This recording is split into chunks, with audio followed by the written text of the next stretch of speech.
Let me speak to you like a storyteller standing between centuries. One foot in the narrow streets of Kathmandu, filled with placards and phone cameras, and the other in the cobblestone alleys of Paris, echoing with the sound of overturned carts and whispered rebellion. What looks like two entirely different moments in history, the French Revolution of the late 18th century and the Gen Z driven revolution of Nepal in the 21st, begin to mirror each other once you stop obsessing over costumes and start listening to the rhythm beneath them. Revolutions don't repeat themselves, but they absolutely rhyme. First, similarity, a generation that refused inheritance. In France, the young intellectuals, pamphleteers, and students refused to inherit a system built on divine right and rigid hierarchy. In Nepal, Gen Z refused to inherit a political culture shaped by monarchy nostalgia, civil war fatigue, and recycled leaders. In both cases, the youth looked at the world handed to them and said, "This is not destiny, this is negligence dressed as tradition." Second, anger wasn't born overnight, it fermented. The French Revolution wasn't caused by one bad harvest, it was caused by decades of inequality finally becoming visible. Similarly, Nepal's Gen Z didn't wake up angry one morning. Their frustration brewed through unemployment, corruption scandals, unaccountable parties, and promises that aged faster than milk. Both revolutions were not explosions, they were pressure cookers. Third, ideas moved faster than weapons. In France, ideas traveled through pamphlets, salons, cafes, and handwritten notes passed secretly. In Nepal, ideas traveled through Instagram stories, YouTube breakdowns, TikTok rants, and Twitter threads. Different mediums, same function, bypassing official narratives. Power panics, not when people have weapons, but when people have language. Fourth, humor as a weapon. The French mocked the monarchy with cartoons, plays, and satire that made kings look ridiculous rather than terrifying. Nepal's Gen Z memes, sarcasm, ironic slogans, and dark humor aimed at politicians who once survived on fear and reverence. When authority becomes funny, it is already halfway dead. Fifth, legitimacy collapsed before power did. Before Louis XVI lost his head, he lost belief. People stopped seeing the monarchy as necessary. In Nepal, long before institutions changed, faith in traditional parties collapsed.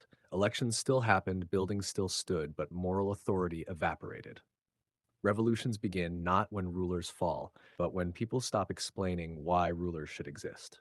Sixth, the streets became classrooms.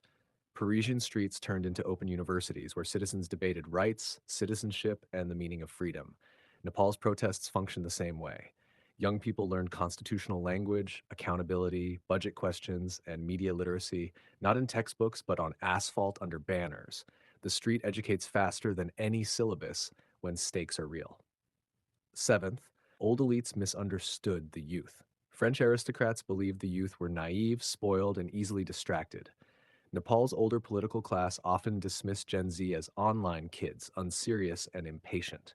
In both cases, this arrogance became fatal. Nothing accelerates revolution like being patronized by those who failed. Eighth, unity came from shared exclusion, not shared ideology. The French Revolution united peasants, workers, and intellectuals who disagreed on almost everything except one thing: the system was rigged. Nepal's Gen Z is similarly diverse: urban, rural, left leaning, right leaning, cynical, idealistic, but united by the shared experience of being excluded from decision making. Revolutions don't need consensus, they need a common wound. Uh, Ninth, fear changed sides. In pre revolutionary France, fear belonged to the people: fear of punishment, hunger, authority. Then suddenly fear moved upward. The palace started whispering. In Nepal, a similar shift occurred. The state began reacting instead of commanding. When rulers start explaining themselves excessively, you know fear has changed address. 10th, the revolution was as much internal as external. The French Revolution didn't just overthrow a king, it rewired how people saw themselves, from subjects to citizens. Nepal's Gen Z revolution is doing something similar. Young Nepalis are no longer waiting to be represented, they are representing themselves.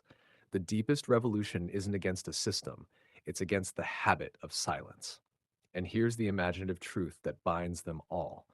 Both revolutions were driven by imagination before action. The French imagined a world without kings long before they built it. Nepal's Gen Z imagined a country that actually listens long before it fully exists. Imagination is dangerous because once people can picture a better reality, the current one becomes unbearable. Of course, the outcomes may differ. The French Revolution spiraled into terror, war, and contradiction. Nepal's path will have its own shadows and setbacks. But similarity doesn't mean sameness, it means shared human patterns. When a young generation realizes that patience has been mistaken for obedience, history begins to move. So when you see a Nepali protest filmed on a smartphone, remember, you are not watching something new. You are watching the same old human story, wearing new clothes, speaking a new language, but asking the same ancient question: who gets to decide how we live?